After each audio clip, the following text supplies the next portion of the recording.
The broadcast is now starting. All attendees are in listen-only mode. Welcome to today's Energy Central webcast entitled ScottMadden's Energy Industry Update, Running Up That Hill.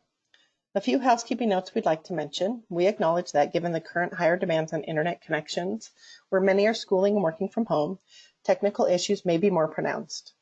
If for any reason we find the need to restart the event, you can rejoin by clicking the same link to connect to the webinar again. In that case, we will also resend those links. If you cannot get adequate sound from your computer speakers, you may dial into the audio portion using the telephone number listed in the right-hand panel of your interface under the audio section. Following the presentation, we'll have a question and answer period. You may submit your questions at any time using the interface on your screen. Now I'd like to turn the floor over to our first panelist and moderator, Kristen Lyons, Partner and Energy Practice Leader with Scott Madden. Kristen, welcome to the event. You have the floor. Thank you, PJ. Good afternoon, everyone. So this afternoon's webinar is entitled Running Up That Hill, and boy, 2020 certainly feels that way. And yet, in spite of everything that's facing us right now, this industry continues to advance important initiatives as we move to reduce greenhouse gas emissions, integrate renewables, and further what I'll call non-traditional fuel sources. So that's what we're going to talk about today. I'm Kristen Lyons, and I lead our firm's energy practice. Next slide, please. So we're a general management consulting firm specializing in energy. We work across all aspects of the electric and gas utilities and also do some work in water. The slide shows our areas of focus: utility scale generation, fossil, nuclear, renewables, transmission and distribution, both electric and gas, the grid edge, which is where a lot of the exciting work in the distribution side is happening, energy markets, which we're going to talk about today, rates and regulation, which we do across electric, gas, and water utilities, and enterprise sustainability. Next slide, please. Our first speaker will be Tina Jeffress, and she's going to speak to the industry's 100% clean energy commitments and how greenhouse gas reductions are being realized. Tina's a senior associate with us. She joined the firm first as an intern in 2017 and then full-time in 2018. She focuses on the energy sector and specifically sustainability. Tina? Thanks so much, Kristen. So as Kristen mentioned, this morning I will be speaking through, on the West Coast here, speaking through historical carbon reductions that we've seen over the past 15 years in the US electric grid, some recent utility announcements and their plans for meeting 100% clean energy goals, as well as the implications of these announcements and some of the challenges that remain on the horizon. We can go ahead and skip forward 2 slides. So over the past 15 years, we've seen a total reduction of around 5,500 million metric tons of CO2 in the US electric sector. Scott Madden's analysis that we'll share today demonstrates where and how carbon reductions have occurred beginning in the year 2005. We look at fossil, wind, solar, nuclear, as well as a few other non-carbon generation sources for a breakdown of how and where we've seen decarbonization from 2005 to now. You'll see that in this period, over 60% of the carbon reductions that we saw across the US actually came from fuel switching, generally in the fossil sector from coal-fired generation to natural gas. Wind and solar also played a role in decarbonization, as you see in the yellow and orange, but the overall impact was dwarfed by the reductions from fossil fuel switching. Next slide, please. When we look at a map of these historical carbon reductions by state, some may be surprised that the greatest reductions were seen in the Southeast, not necessarily in the states most known for intentional decarbonization efforts. This indicates that results were not necessarily driven by state policy, but rather by cheap, readily available natural gas prompting new gas builds in typically coal-heavy regions. Next slide. Here we break out those state-by-state reductions to show which came from fossil generation on the left and from renewables on the right, or non-carbon generation on the right. The fossil reductions came largely from switching coal to gas, though some did see major reductions from reducing the use of fuel oil generation. This was the case with Florida in particular. Again, we see these the largest reductions concentrated on the left-hand fossil fuel map, as well as in the Southeast. There are definitely exceptions to this. Texas saw 622 million metric tons of CO2 reductions, but only about a third of that was attributed to the fossil side. The majority of decarbonization benefits came as a result of robust wind development. As a note, some states may show up as having carbon additions or negative values on these maps because of an actual loss of carbon-free generation. For example, both California and Alabama had nuclear plant retirements during the study period. It's also important to note that this accounts only for in-state generation and does not include importing renewable resources from out of state. Next slide. So the 10 states that saw the largest reductions in the period from 2005 to 2019 are shown here, with Texas again as the leader. These are also some of the biggest markets for retail power, and the bubble size that you see reflects the volume of electric sales. So in general, bigger markets tended to have bigger savings. Outliers to the big markets shown here are Iowa and Oklahoma, which are smaller markets but saw large decarbonization benefits when they switched from heavy emitting coal to a large volume of wind generation, similar to the trend seen in Texas. The cluster in the top left largely represents that coal to gas group in the Southeast that we've discussed. And again, while the biggest reductions were seen from fossil fuel switching, this is not to say that renewable portfolio standards in states like California were not effective in terms of moving forward decarbonization. If you define the goal of an RPS solely as reducing carbon emissions, sure, fossil fuel switching was more effective. But when you expand the goals of those standards to kickstarting new markets, building specific expertise, and bringing down overall costs, RPS were really effective and played a large role in paving the way for the progress that needs to be made in the decades to come. Next slide. Now that we've established the baseline for progress over the past 15 years, what comes next? Scott Madden took a close look at 5 utility ROPs to understand plans for meeting recent 100% clean energy goals. So 100% clean energy goals could mean one of 3 things. They can be defined as 100% renewable power, so just renewable generation. They could be defined as 100% clean energy, which would include nuclear generation as a non-carbon generation source. And then you also have utilities setting net zero carbon goals. And this would include nuclear as well as potential carbon capture and sequestration as a zero net carbon form of generation.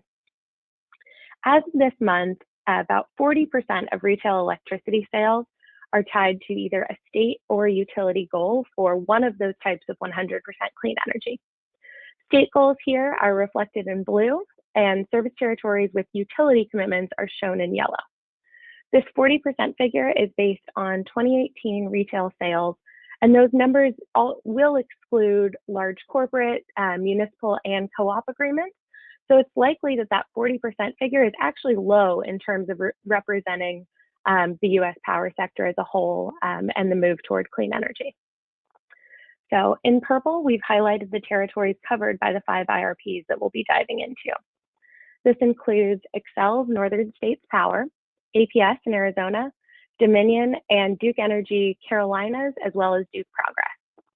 So these utilities all had a few things in common. They're all vertically integrated IOUs.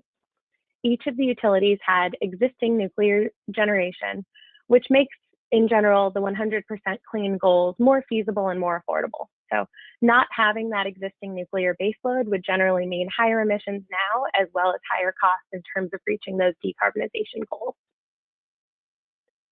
Each of these utilities took a slightly different approach in how they laid out their clean energy plans.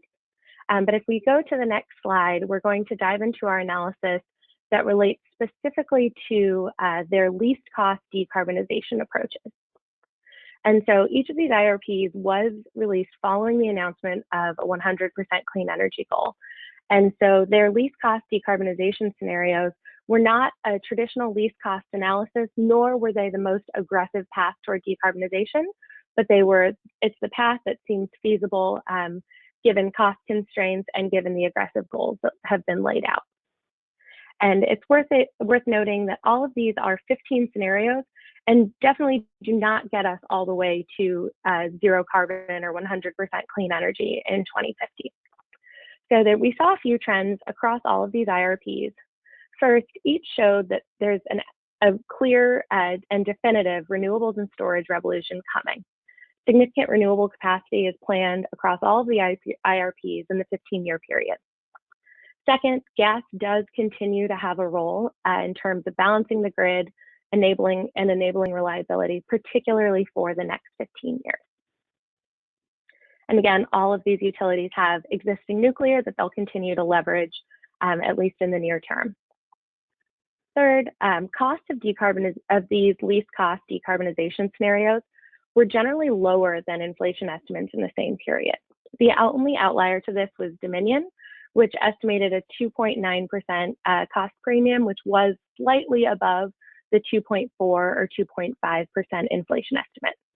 It's worth noting that Dominion is betting heavily on offshore wind, which could weigh into these higher costs. But overall, these decarbonized scenarios did not come with a significant cost premium, as one might expect. Next slide, please.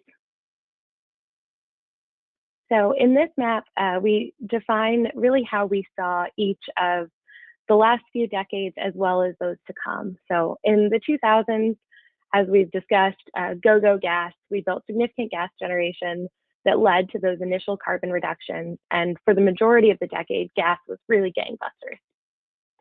In the 2010s, renewable portfolio standard compliance began, but at the same time, we continued to build new gas. In the 2020s, this is where we anticipate the renewables revolution. Across all IRPs, it was consistent that in the next step is truly building a significant amount of renewables and storage in the next decade. In this period, we'll also be working on development and testing of some new technologies like long duration storage, carbon capture and sequestration, as well as small modular nuclear reactors that will actually make net zero feasible. In the 2030s, we anticipate significant large-scale investment in those new technologies mentioned, as well as starting to see initial deployments on the grid. In the 2040s, after investing heavily in these new technologies, it will start to become clear what adds most value to the grid and which of these technologies really emerged as winners. And we'll start to get comfortable running at a higher percentage of renewables thanks to these new technologies. But still, a lot needs to be learned in terms of how they best work. And so in the 2040s, we anticipate having all the tech we need, and the focus will really be on optimizing how to best add value to the grid. And this leads us to 2050, which is where most utilities and countries at this point have set their net zero or 100% clean energy targets. Next slide, please. So here we put it all together in terms of some of the key drivers and key challenges that will epitomize the next few decades. So key drivers of continued decarbonization will of course be state commitments, utility commitments, as well as a driving public sentiment toward overall sustainability, reduced emissions, and a concern over climate change. And in addition to that, a key driver here will be anticipating continuing declining technology costs in areas such as storage and carbon capture, anticipating that those technologies will follow a similar cost curve to what we've seen in solar and wind in recent decades. In terms of key challenges, as we mentioned, each of these utilities with 100% clean energy plans was able to leverage existing nuclear generation. So as we start to see nuclear retirements in the decades to come, that presents a significant challenge to continued decarbonization and grid stability. Another key challenge will be integrating these technologies in a way that continues to ensure reliability as well as maintain customer costs at a reasonable level. Next, on technological innovation, there's a lot to look forward to, but there are also still a lot of questions in terms of how to best leverage these technologies in a cost-effective way. And finally, as Scott Madden often likes to remind everyone, there will be significant transmission needs to come as we continue large-scale renewable builds. Underlying both the drivers and the challenges, we anticipate that cheap natural gas will continue to play a role in the grid of the future. So absolutely in the near term, we'll have gas playing a role in continued new build, but gas also may have a role in a future decarbonized grid if we're able to effectively deploy large-scale carbon capture and sequestration. Next slide.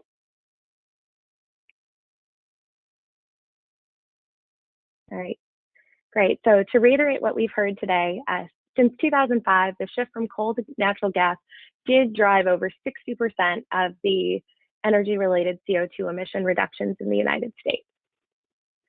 Recent IRPs from electric utilities pursuing clean energy goals have indicated that the next step is to significantly scale up the deployment of renewable energy and battery storage capacity.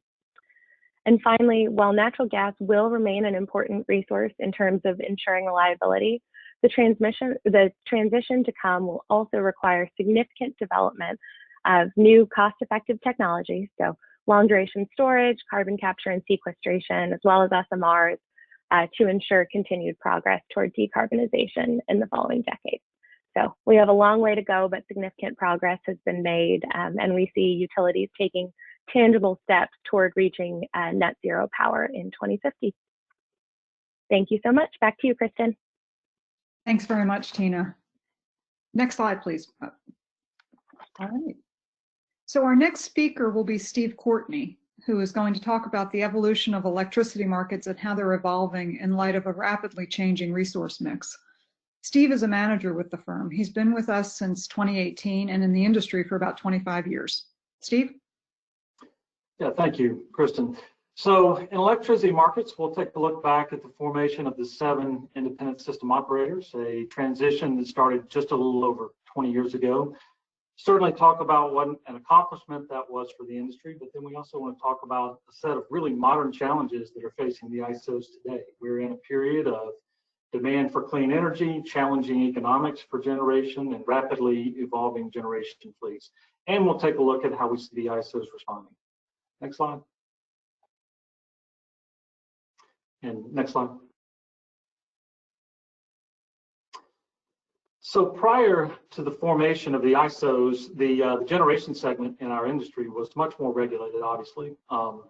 The 1980s and 1990s were a period of competition and deregulation, though. There were competition programs that were implemented for the airlines, for telecommunications, natural gas transmission, and so it only seemed natural to try to apply those same principles to the generation segment.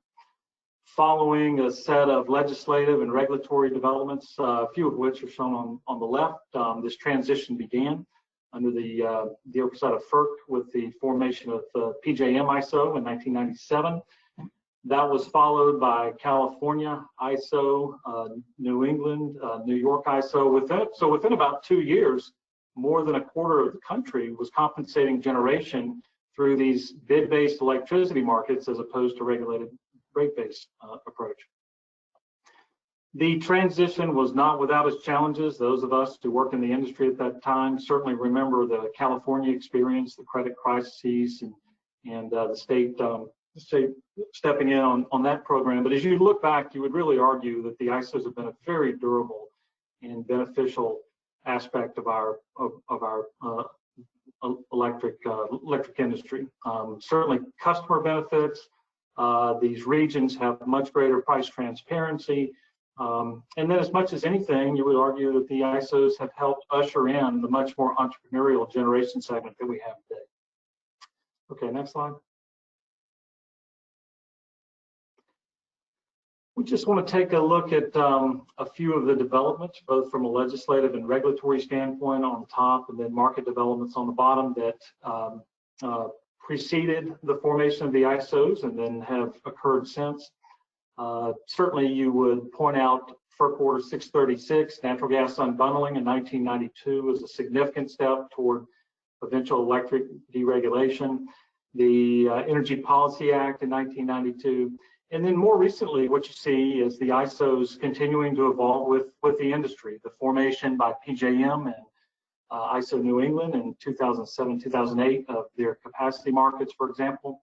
And then the announcement by Cal ISO in 2014, or the initiation of the Western Energy Imbalance Market, has brought many benefits to the renewable resources in that region.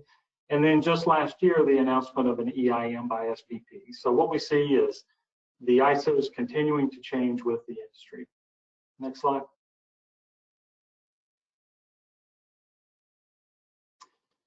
It's hard to overstate the amount of operation that goes into these energy markets, and probably something that we don't maybe appreciate or talk about enough in this industry. But every day of the year, 24 hours a day, on day ahead, hourly, and real-time intervals, electricity in these bid-based markets is bought and sold by thousands of participants. These markets are valued in excess of $100 billion annually. Just a lot of operation and investment goes into making these work. They generally would break down into the three categories shown on the left. The energy markets are focused on the actual delivery of electricity. Ancillary service markets work hand in hand with the energy markets, but are focused on reliability and power quality. And then we have 4 of the ISOs that have chosen to implement capacity markets that are responsible for ensuring resource adequacy and the level of compensation for capacity. When you look across the ISOs, you see a lot of similarity in the way that the energy markets and the ancillary services are operated, the rules and structure and so forth. It's really in the capacity markets where you see the differences. So if you take a look at the right-hand side, we have 2 of the ISOs that operate annual capacity markets on a 3-year in advance basis. These obviously provide very good economic certainty for owners, for developers in those regions. But we continue to see volatility in pricing from year to year, resulting from these auctions. Then we have a couple of the ISOs that operate kind of intra-year capacity markets with the results coming a few months in advance of the operating period.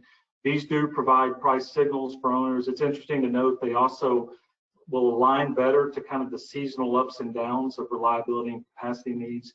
And then finally, again, there are 3 ISOs, CalISO, ERCOT, and SPP, that do not operate capacity markets, go about resource adequacy in other ways.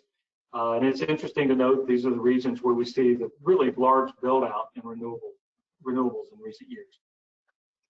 Okay, next slide. We talked about the changing nature of the generation fleet. It's interesting to look at the net change in generation capacity by the individual ISOs. So that's what we've illustrated here. The chart on the left is for the period 2014 to 2019, and then on the right we have a forecast for the 19 to 2024 period. So if you look on the left, the upward blue bars represent the addition of a lot of renewable capacity in almost every region and the closure of the more traditional generation, coal, gas, and nuclear. So we've already seen a lot of turnover, a lot of change in the generation markets. But if you look on the right, you can certainly argue if we've seen change in the last 5 years, we may not have seen anything yet in terms of the amount of turnover and addition of new renewables that's getting ready to take place. From the ISO perspective, this has a number of operating impacts. You talk about dispatch certainty, the ability to forecast the availability of capacity given weather variation, number of different owners that the ISOs are working with. So just a lot of challenges that are being created and will continue to be created by this fleet turnover. Next slide.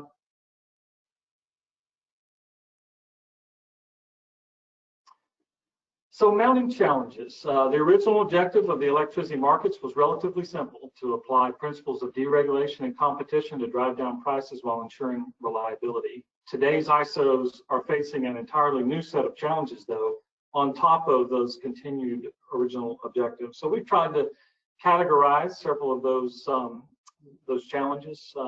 You would start certainly with supporting state clean energy goals. ISOs face growing expectations that they support state clean energy goals. We have seen this, especially with PJM, the PJM states and FERC, for more than 3 years, but it's beginning to emerge in other areas. For example, carbon pricing with New York ISO and other regions. So this will certainly be an ongoing type of change and challenge for the industry. Continuing to attract capital investment into a very capital-intensive industry. The proliferation of renewables and other low-cost generation is challenging the economics of traditional generation resources. It's just difficult to build other than solar and wind in many areas of the U.S. right now. So that is going to have operating implications as we move forward. And then we see similar challenges when it comes to the transmission investments. Certainly interest in investing in transmission, but challenges, for example, with permitting and actually making that happen. And then finally, managing a decentralized fleet. The assets that make up a generation fleet are much smaller and controlled by a broader range of owner types today. Certainly when you would compare that to the group of utilities that would have been involved in each region in originally forming the ISOs. There's just a lot more owners, a lot more variety of agendas and so forth that ISOs are expected to work with. Next slide. So where do we go from here? As we look at the ISOs, what we see is really what we've always seen, and that is ISOs responding with an era of innovation. So we've tried to categorize several of the really important solutions that we see emerging. First, in the area of facilitating climate solutions and clean energy, there's some very exciting things happening there. We've talked about the energy imbalance markets and carbon pricing, the benefits that EIMs can bring to more efficient use of renewables, for example.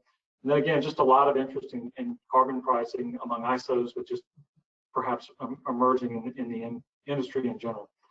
Enhancing market policy, when you look at the strategic planning that is conducted by the ISOs, you see continual modernizing and updating of policies, certainly in the area of technology, customer dynamics. A particularly important area is ensuring that markets properly compensate system reliability, especially with the amount of new renewables coming online. And then finally, continued investment and expansion of digital capabilities. ISOs are beginning with foundational improvements, including communications infrastructure and operator visualization, but many have moved well on to system modeling and data analytics. So just a lot of exciting new solutions that we see coming out of the ISOs. Next slide. So to recap with several key takeaways. Number one, industry advancement. We recognize the critical gateway that the ISOs have provided for electric industry advancements in price efficiency, operating reliability, customer choice, and many other areas. A next evolution. We understand changing dynamics are demanding a next evolution of policy and technological advancement. And then finally, based on the record of the ISOs, we see the ISOs very prepared to lead in this era of change. Kristen, back to you. Thanks very much, Steve. Next slide, please. So last but not least, Steve Sanders is going to talk about hydrogen, which I seem to be reading about everywhere these days. Hydrogen is emerging as a potential resource that may help reduce greenhouse gas emissions. Steve is a director with us and has been with the firm for more than 20 years. Steve? Thank you, Kristen. Let's go to the next slide. As Kristen said, we're going to talk about hydrogen kind of in the cleanup spot here in the webinar, and there has indeed been a lot of activity. Next slide, please. When we were locking down these slides a couple of weeks ago, that project list on the left was kind of interesting, but there's been so many announcements of additional things since then, it's probably out of date already. So why the sudden interest? What's going on? Well, we think there are really three key factors that are driving this level of interest. The first is, and we've mentioned it earlier in this webinar, is the need to decarbonize electricity production in the United States. We're moving that way. We want to get there as quickly as we can while maintaining reliability.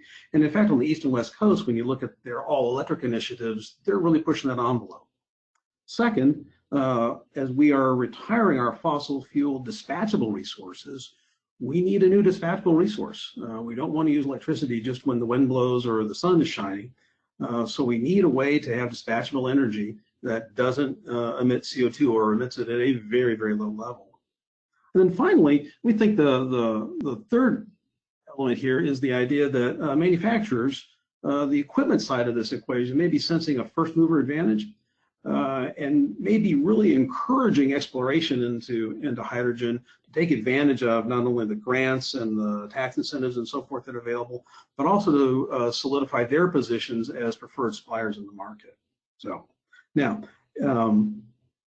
this is not the first time hydrogen has come up. The DOE has been talking about hydrogen and producing strategic plans for nearly 20 years. So maybe something's different this time. we will wait and see. So we're going to explore what may be different for the remainder of this part of the webinar. I do want to make a note that while our EIU talks a bit about the use of hydrogen in transportation, we're just going to focus on the utility application in this discussion. Great. So let's go to the next slide. All right. So just some key physical properties of hydrogen, and we don't have to go through all of these. They're mostly just for curiosity's sake. But I do want to draw your attention to the last two. The second to last one, hydrogen combusts in air concentrations of somewhere between 4 and 74%, which is actually a wider range than gasoline. Anybody who's ever had to work on the old lead acid batteries in old cars knows the power of a little hydrogen gas hanging out above that battery compartment. So that's an important consideration about hydrogen, and we'll come back to that in other parts of this discussion. The second part of it is that as a physical property, it's odorless and colorless, and it's normally only found terrestrially when it's combined with other elements. With carbon, it makes methane. With oxygen, it makes water. So in order to get hydrogen in a usable state for us for energy production, we've got to separate it from those pieces first. So we'll come back and talk about those as well a little bit later, but those are just two important physical properties of hydrogen to keep in mind.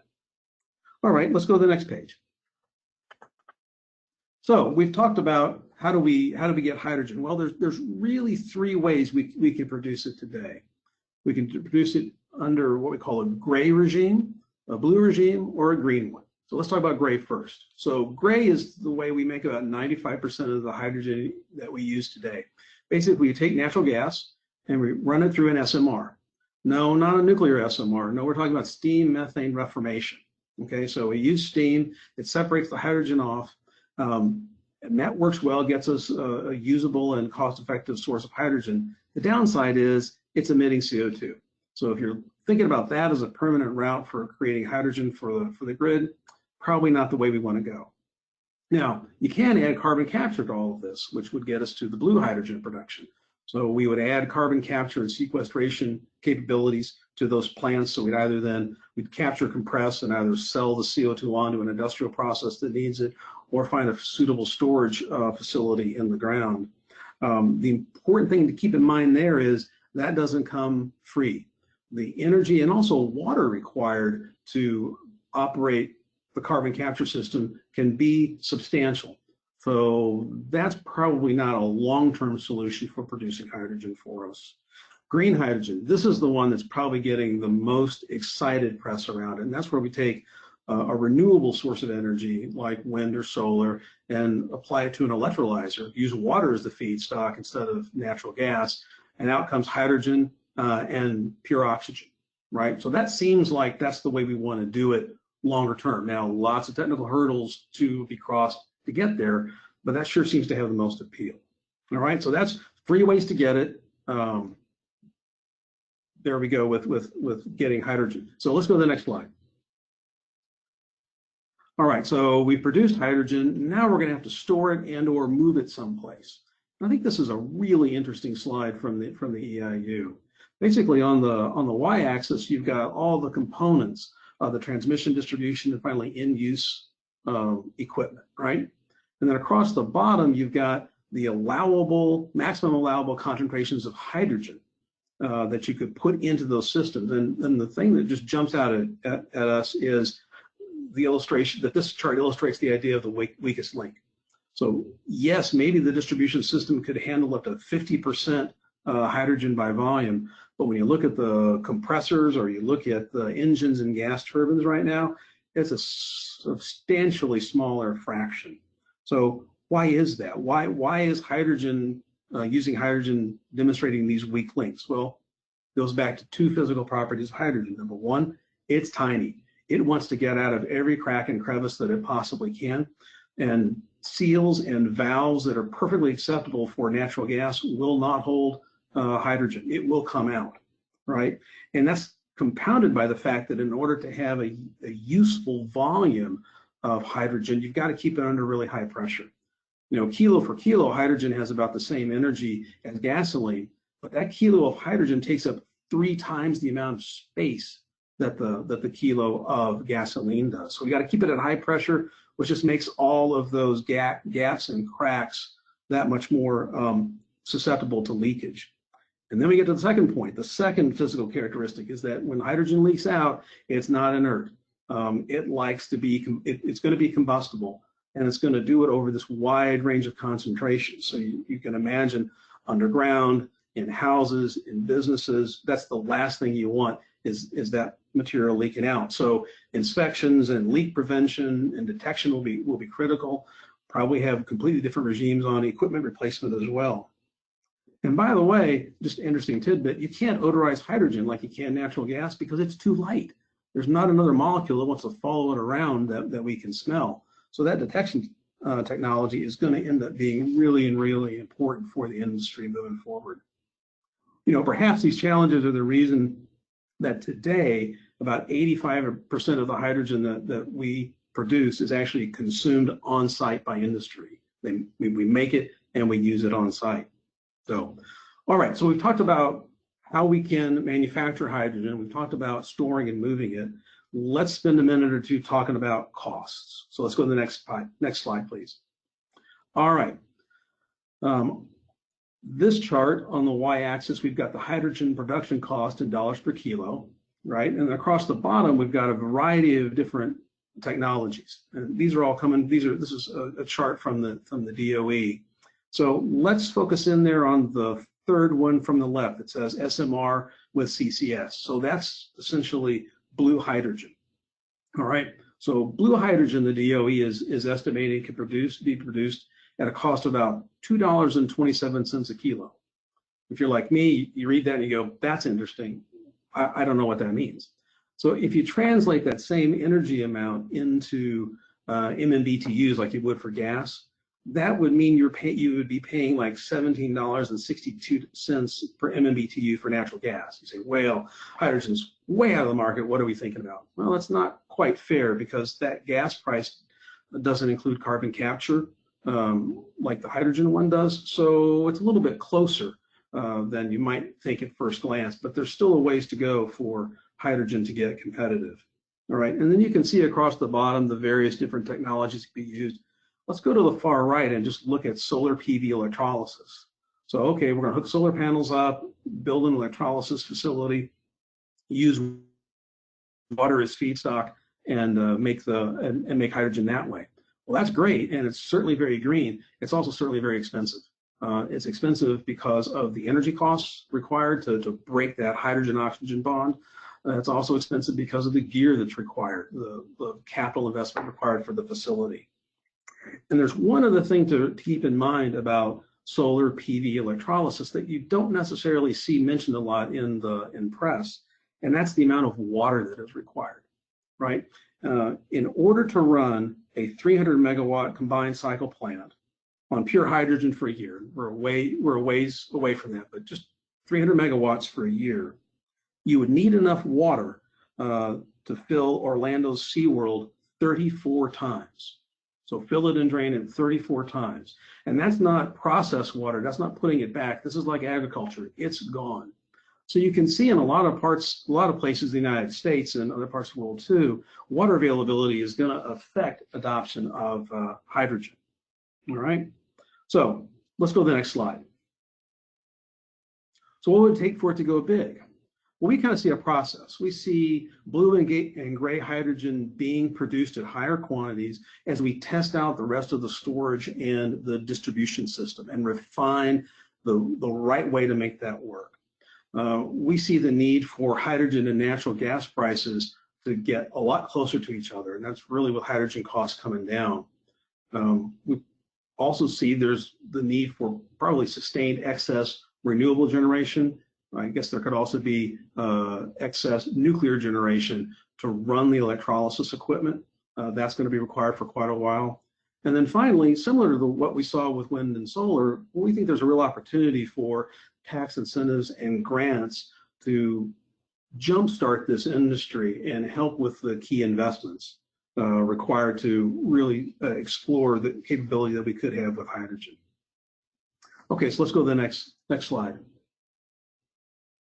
All right, so role for hydrogen. What do we see hydrogen doing in the economy going forward? Well, because we've got to continue to move to low and no carbon emissions generation, hydrogen is going to have a part to play. Now, how big a part to play? Hard to say right now. It could be like geothermal and be very niche and very regionally focused. It could get as big as gas-fired combined cycle. So why? What are the key dependencies? We see three. We see its cost relative to natural gas. That will be the go-to competitor alternative for hydrogen. In fact, it's the feedstock under the blue and the gray scenarios as well. We see a dependency on technical advancements in production, storage, and distribution, getting all of those costs down. None of that's really at scale to serve a utility or even a transportation industry. So we got real opportunity there. And the final key dependency is going to be one around safety. We're going to have to make sure that as we start to inject and use this in our existing infrastructure, that it's safe. So hydrogen. Kristen, back to you. Thanks very much, Steve. So now's the time for Q&A. So if my other panelists could join me at the top of the screen. We've had a number of questions come in. And I'll start off with one that we actually didn't cover as part of this presentation, but it was raised at the end of Tina's discussion as far as the amount of transmission build that's going to be required to support the proliferation of large-scale renewables across the country as we think about these clean energy commitments. So at the end of last year, beginning of this year, we published a study with the group WIRES, which is an advocacy organization for transmission solutions, talking about the need for additional transmission infrastructure, both to support resilience and the integration of further renewables. You can find that study in its entirety on our website. It's about 300 pages long, ScottMadden.com. So a quick call out on that question. So one of the questions that was raised, and this will go to Tina. So you talked a lot about the IRPs that have been put out so far. And you mentioned storage capacity. What other insights on storage came out of the IRP review that we did? Thanks, Kristen. So as we mentioned, each plan relies significantly on new storage additions. So that's ranging from around 2,000 megawatts to nearly 5,000 megawatts in the APS IRP. For the most part, storage came in on the back end of the study period, planned for the later part of that 15-year period. So this is presumably allowing the cost curve to come down with the general assumption that storage costs will decline over this time. And also, while not stated explicitly in the IRPs, it's noteworthy that waiting on the large-scale storage deployments until the later part of this 15-year period will allow utilities to spend more time learning from those small, earlier deployments, some of which are already out today. So there will definitely be a learning curve in terms of figuring out how storage best provides value to the grid, how to bring down costs, and those early deployments that we're starting to see will really help in this process. Thanks, Tina. As a follow-on to that, do you have any sense of how utilities are starting to think about that transition period beyond what they've planned for in these IRPs? Absolutely.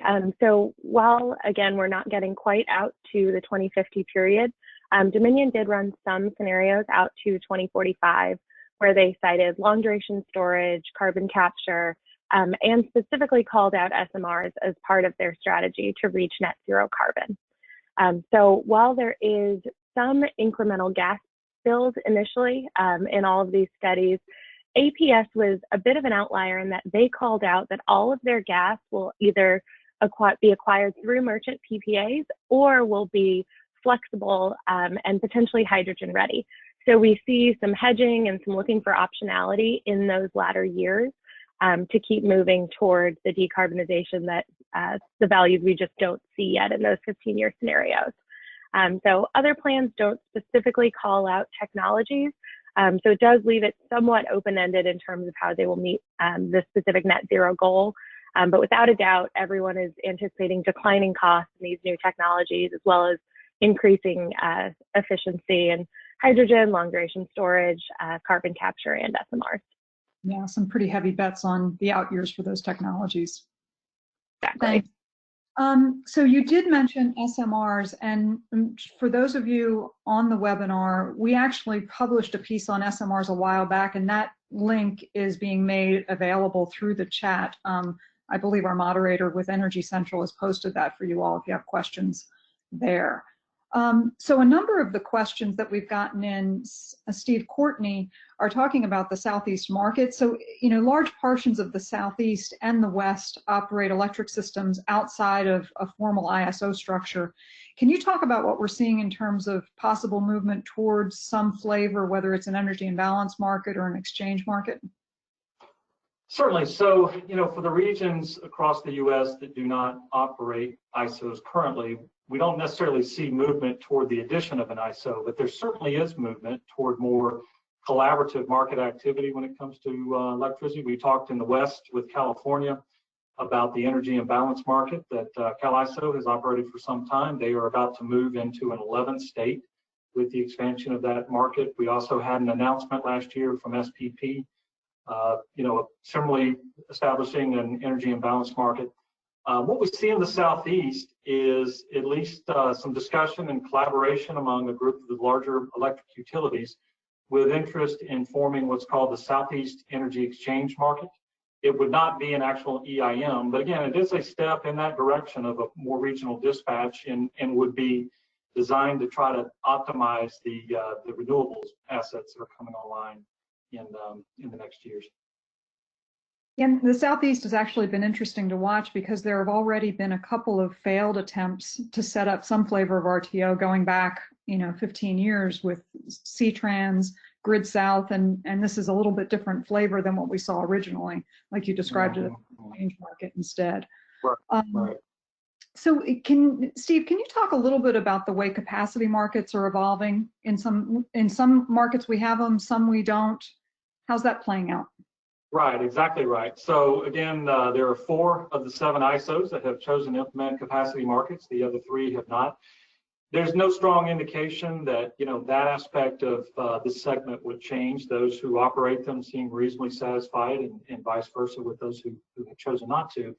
But you do have to say that some changes are going to need to continue to be made from a structure and design standpoint. Certainly in the area of PJM, with what they have dealt with for 3 years with the capacity market rules, ISOs have to be seen as helping advance clean energy objectives, and they are clearly moving in that direction. But certainly that work is not finished for PJM or other ISOs.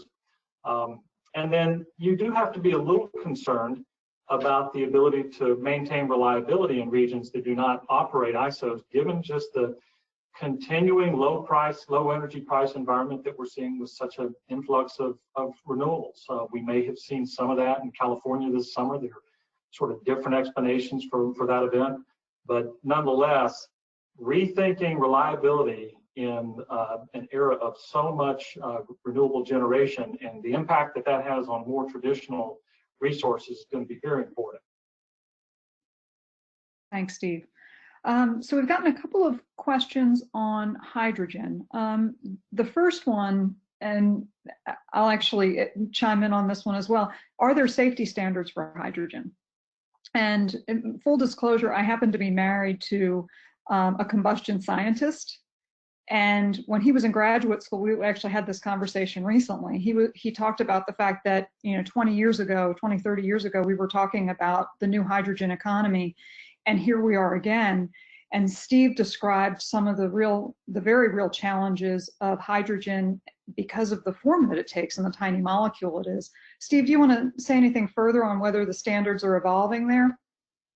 Well, I'll start by saying there absolutely are safety standards for handling hydrogen. My background before consulting was actually industrial gases, and one of the ones that we produced and sold was hydrogen. And the rules and the requirements for how those trailers were filled and who handled them, you know, that's all very well known, at least in an industrial sense. So how you handle it in an industrial environment, yes, there absolutely are safety standards.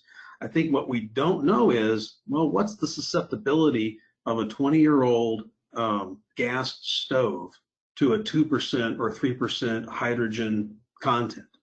Will it keep it? Will it not? Will it have to be upgraded? That part, I think, is evolving. And I forget who it is. There's one utility that has taken a small isolated segment of its distribution system and is starting to inject hydrogen with lots and lots of controls and monitoring around it to start to get it just those sorts of answers. Kristen, you're nodding your head. Maybe you know which one it is. It escapes my mind. Yeah, it's Enbridge. And actually, if you go to our current energy industry update on our website, we talk about that pilot specifically. But yes, they are doing that exactly. A question along those same lines, I've read that hydrogen can be corrosive to pipes. What would gas LDCs need to do to be hydrogen ready? That's exactly what this company is trying to figure out. And it's not just the pipes themselves, it's actually the end fittings to be able to combust hydrogen because the properties are so different. Mm-hmm. That's right. So Tina, there was another question on storage and the possibility of incentives being available. Do you want to take that one? Sure. So as of today, storage does not qualify for federal tax credits if built as a standalone facility. That said, storage can qualify for the ITC if paired with solar and a solar plus storage facility. There are also some capital costs that occur when the two are co-located. All that said, with a new administration coming in, this could change fairly rapidly. So it's definitely something to keep an eye on. And there are also targets being set by some states as it pertains to their storage procurements. So I think that's going to continue to evolve for sure. So Steve, back to you. Sorry, Steve Sanders.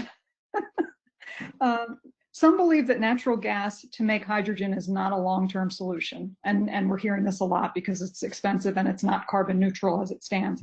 If the cost for electrolysis could fall as they have for wind and solar, what are some of the issues of using electrolysis and water? You mentioned a little bit of this during your talk. Right. Well, look, if you can get hydrogen that we can use at an industrial scale from electrolysis at cost effectively, why not? I mean, that's exactly the kind of molecule we'd like to combust and run a turbine with, because you end up with water as an exhaust. That's beautiful. The challenges with electrolysis are going to be around volume. We've got to do it at extremely high volumes to serve. It won't just be the utility industry. It's very possibly going to be the transportation industry as well. And it's that availability of water. You know, I think, was it 75% of the surface of the earth is covered by water, but only 2 or 3% of that, maybe 4% is actually drinkable, and more than half of that is locked up in ice caps. So our availability of fresh water, non-seawater, is really, really limited.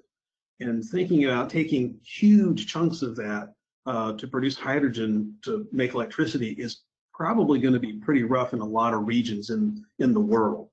If you want to use seawater, you're also going to have to deal with the chlorine byproduct that'll come out of that as well as the sodium, which are not necessarily easy or inexpensive to handle either.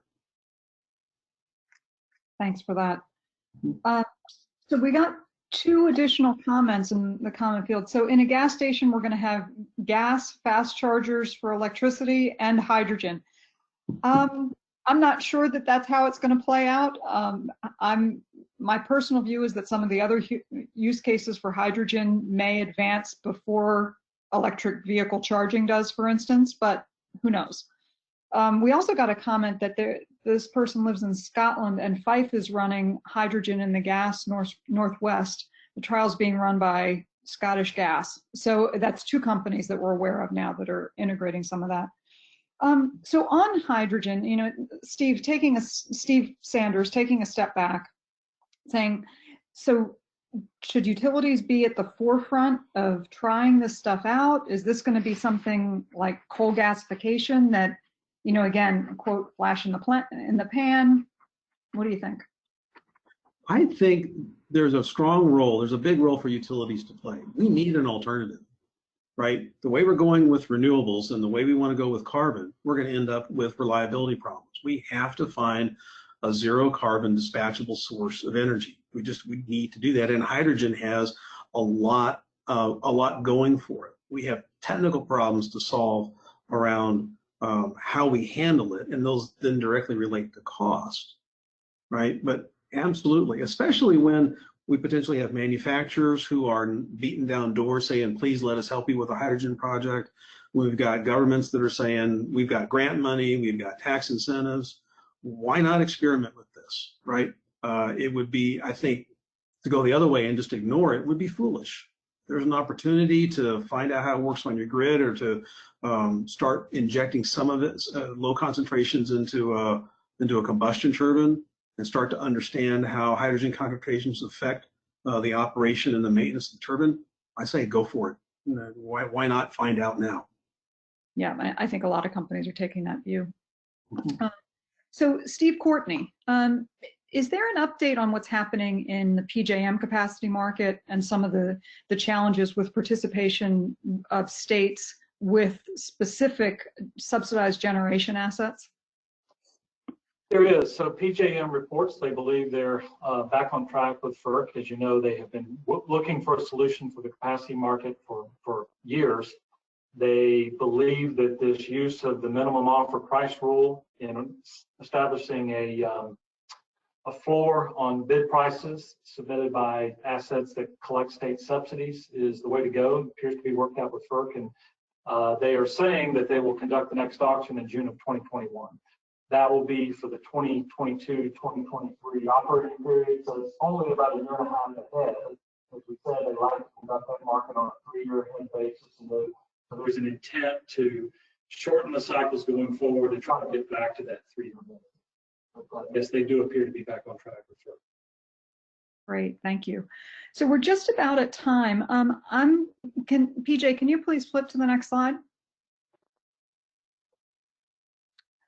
So I want to just briefly call out, if you're interested in the topics that we have covered here today, you can download our latest energy industry update at scottmadden.com/energy industry update. The contact information for all of our panelists is available in this deck. So if you're interested in that, we'll make it available as well. And that is being posted to all participants. So thank you very much for your participation today. It's great to have you all in this virtual forum, and I'll turn it back to you, PJ. Thank you, Kristen. Thank you, speakers. Fantastic presentation. For our audience, we hope you've enjoyed today's discussion. As you log off, please take a moment to complete our survey and give us your feedback so we can continue to provide you with quality content. Thank you so much for attending. This does conclude today's presentation.